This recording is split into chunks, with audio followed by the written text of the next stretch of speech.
जी competitive exam channel पर आपका स्वागत करता हूं और आज मैं प्राप्ति भुगतान खाते से एक बहुत ही महत्वपूर्ण प्रश्न लेकर आया हूं जो लगभग परीक्षा में पूछा जाता है।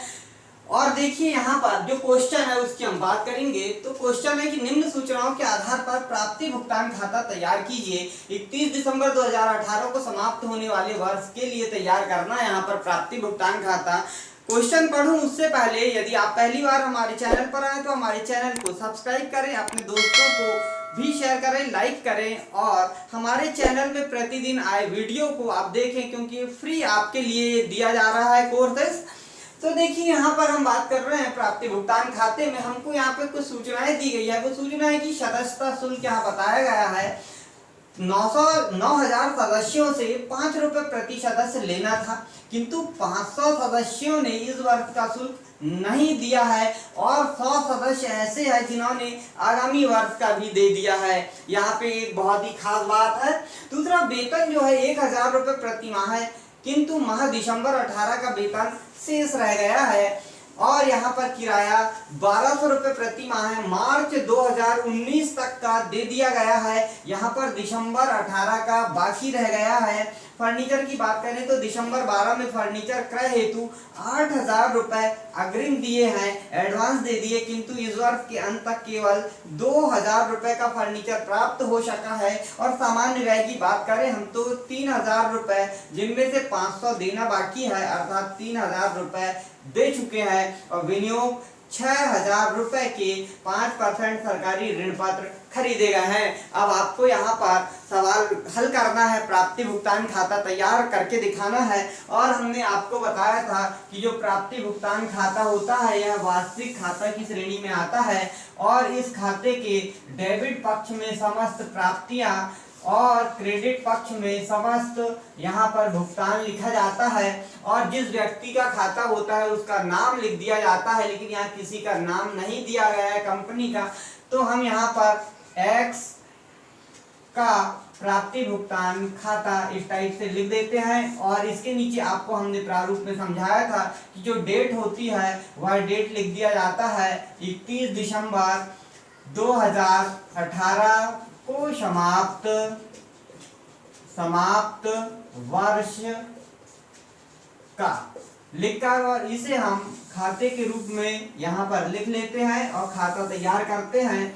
खाता जब तैयार करते हैं तो इसके दो पक्ष तैयार कर देते हैं और पहला जो पक्ष होगा यह है प्राप्ति कहलाता है। प्राप्तियां लिखते हैं यहाँ पर, समस्त जितनी भी राशियां प्राप्त होगी वो लिखेंगे। और यह बायां पक्ष जिसे हम डेबिट कहते हैं, और प्राप्तियों से कितना प्राप्त हुआ उसके लिए एक राशि का कॉलम बना लेते हैं और वहां पर राशि लिख देंगे। इसी प्रकार जो क्रेडिट पक्ष होता है दायां पक्ष, यहाँ पर भुगतान को लिखा जाता है और कितने भुगतान हुए पूरे भुगतानों को यहाँ पे लिखेंगे। और सिर्फ इस खाते में सिर्फ नगद लेन देन को ही लिखा जाएगा जो इस वित्तीय वर्ष में हुए हैं। ऐसे नगद लेन देन, नगद रोकड़ जो आई है या रोकड़ गई है, उन्हीं का लेखा यहाँ पे अलाभकारी संस्थान करती है। अब लीजिए सबसे पहली जो मद है हमारी सदस्यता शुल्क की बात कर लेते हैं। उससे पहले भी यहाँ पर देखिए बैंक शेष, यहाँ पर लिखा हुआ है बैंक शेष 6,000 रुपए, तो हम इसे लिखेंगे शेष लाया गया। पिछले वर्ष का जो शेष है वह लाया गया, यहाँ पर 6,000 रुपए हमने लिखा बैंक शेष। दूसरा, सदस्यता शुल्क, यह पैसा हमारे पास है, बैंक में जमा है, इसलिए यह हमारी प्राप्ति है ऑलरेडी। और सदस्यता शुल्क हम जो है सदस्यता शुल्क प्राप्त होती है यानी प्राप्तियां हैं, तो सदस्यता शुल्क जो है उस पर हम यहाँ पे बात करते हैं। 9,000 सदस्यों से 5 रुपए प्रति सदस्य लेना था।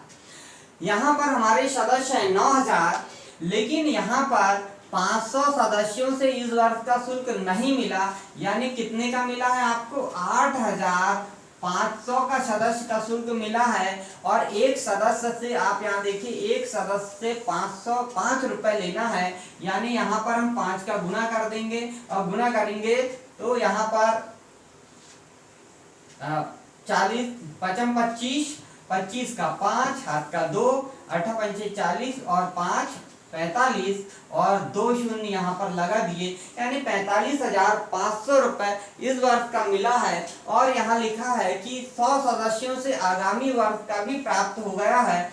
तो यहाँ पर 100 गुणित 5 करेंगे तो यहाँ पूरा कितना हो जाएगा, 500 हो जाएगा। यह दोनों हो गया, पिछले वर्ष का भी हो गया। जिन लोगों से पैसा मिला है, यहाँ देखिए 9000 सदस्य हैं लेकिन 500 सदस्यों ने यहाँ पैसा नहीं दिया है, और जो पैसा नहीं मिला है उसका लेखा हम प्राप्ति भुगतान खाते में नहीं करेंगे। जो पैसा मिल गया सिर्फ उसी का यहाँ पर लेखा किया जाएगा। तो हमने लेखा किया और दोनों का योग किया तो 45,500 प्लस 500 यानी 46,000 रुपए हम बाहर लिख देंगे सदस्यता शुल्क के। इसी प्रकार देखिए वेतन, वेतन हमारी संस्था के लिए एक भुगतान है, और भुगतान इसलिए पैसा यहाँ पे गया है तो हम वेतन लिख देते हैं। और वेतन जो है वह कितना है, वेतन 1000 रुपए प्रति माह लिखा है, यानी एक महीने का कितना है 1000 रुपए।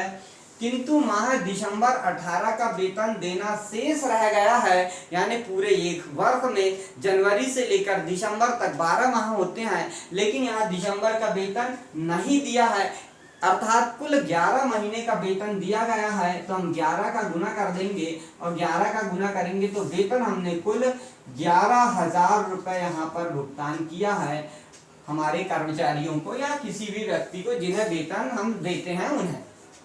अब देखिए किराए की बात आती है, और किराए के संबंध में लिखा है किराया 1200 रुपए लिखा है, 1200 रुपए। लेकिन यह देखिए मार्च 19 तक का दे दिया गया है, अर्थात जो अगले साल का है वो भी इसी साल का दे दिया गया है। कितना, इस वर्ष का जो किराया है वह है तो 1 जनवरी से लेकर दिसंबर तक हमने दिया होगा, तो ये तो 12 माह होगा। धन जनवरी से लेकर 19 मार्च तक का दिया होगा तो 3 माह होगा, तो 12 और 3 18 माह होगा यहाँ पर। और 18 माह का यहाँ पर हम गुना कर देंगे और 18 माह का गुना करेंगे तो कितना आएगा, ये गुना करके आप देखिए। और जो किराया है वह है यहाँ पर पूरा किराया कितना निकलेगा, 1 मिनट, 12 और 3 15 माह होते हैं, और 15 माह का किराया यहाँ पे हमको जोड़ना है तो 18,000 रुपए यहाँ पर गुना करने पर आता है। आप गुना करके देखेंगे, 10 होता तो पूरा कितना हो जाता, 10 होता तो 15,000 हो जाता, और यहाँ पे बचा 2 तो 15 दूनी 30 यानी 3,000 वो। इस प्रकार से 18,000, 15 और 3 18,000 रुपए किराए के हो गए। इसके बाद फर्नीचर ले लेते हैं। दिसंबर 12 में फर्नीचर क्रय हेतु 8,000 रुपए अग्रिम दिए, किंतु इस वर्ष के अंत तक केवल 2,000 रुपए का फर्नीचर प्राप्त हुआ। अब आपके पास से जो फर्नीचर है, फर्नीचर की राशि कितनी गई ये आपको देखना है। भुगतान आपने फर्नीचर का कितना किया है, फर्नीचर क्रय कितने का किया है और उसमें पैसे कितने दिए हैं, रोकड़ कितनी गई है। तो यहाँ स्पष्ट लिखा है कि फर्नीचर क्रय हेतु 8,000 रुपए अग्रिम दिए, तो यहाँ पर 8,000 रुपए लिखना है। हमारे पास से जो पैसा गया है उसे लिखना है। फर्नीचर कितने का आया उस पर ध्यान नहीं देना है, क्योंकि हम यहाँ पर रोकड़ जो आई उसकी बात करेंगे और रोकड़ जो गई है उसकी बात करेंगे सिर्फ। तो फर्नीचर से यहाँ 8,000 रुपए गया तो हमने लिख दिया। अब सामान्य व्यय की बात करते हैं, और सामान्य व्यय में लिखा है कि 3,000 रुपए हुए हैं, 3,000 जिसमें से 500 रुपए देना बाकी है। अब हुए कितने हैं, 3,000 हुए हैं, लेकिन दिए कितने हैं, तो अभी हमने सिर्फ 3,000 में से 500 रुपए नहीं दिए हैं, अर्थात कम कर देंगे, और हमने दिए सिर्फ 2,500 रुपए ही दिए गए हैं हमारे जेब से, हमारी तिजोरी से। तो सामान्य व्यय। अब विनियोग की बात करते हैं। इसमें सरकारी ऋण पत्र खरीदे, यानी सरकारी ऋण पत्र की बात करेंगे हम। सरकारी ऋण पत्र और कितने के खरीदे हैं, 6,000 रुपए के खरीदे हैं। तो हमारी तिजोरी से 6,000 रुपए गया है, इसीलिए हम लिखेंगे 6,000 रुपए जो पैसे चले गए हैं उनकी यहाँ पे बात करेंगे। यह सवाल बहुत ही महत्वपूर्ण है और आपको इसे बहुत ध्यान से देखना है और अपने दोस्तों को भी शेयर करना है। अब देखिए मैं इस खाते को एक लाइन से बंद कर देता हूं और इसे योग करता हूं तो 46 और 6000 यानी यहाँ पर 52,000 यहाँ पे योग आता है हमारा 52,000। कोई मद हम भूले तो नहीं। बैंक शेष 6,000, सदस्यता शुल्क हमने यहाँ पे निकाला, वेतन, किराया, फर्नीचर, फिर इसके बाद में सामान्य व्यय और विनियोग, सिर्फ इतनी ही मदें हैं, 52,000 हुआ। और इसके बाद में हम देखते हैं यहाँ पर 11 और 18 और 8 और 2, तो यहाँ पर देखते हैं 6 और 2 8, 8 दूनी 16, 8 या 24,000 ये हुआ 24,000। और यहाँ से देखिए 11 और 10 21,000 ये हुआ। इस प्रकार से कुल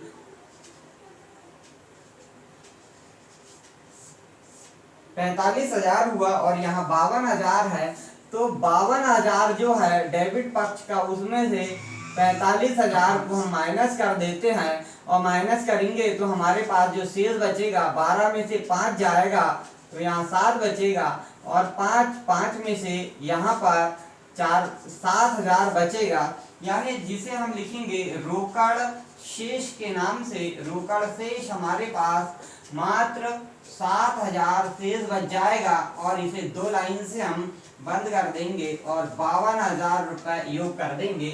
इस प्रकार यार पूरा खाता तैयार करके हमने आपको बताया। यदि आपको वीडियो पसंद आया तो अपने दोस्तों को शेयर करें और हमारे चैनल को सब्सक्राइब करें। और यदि कोई सवाल आपको पूछना है तो कमेंट में उसे लिख दें, तो हम वो सवाल भी आपको समझा देंगे। आज के लिए इतना ही, नमस्कार।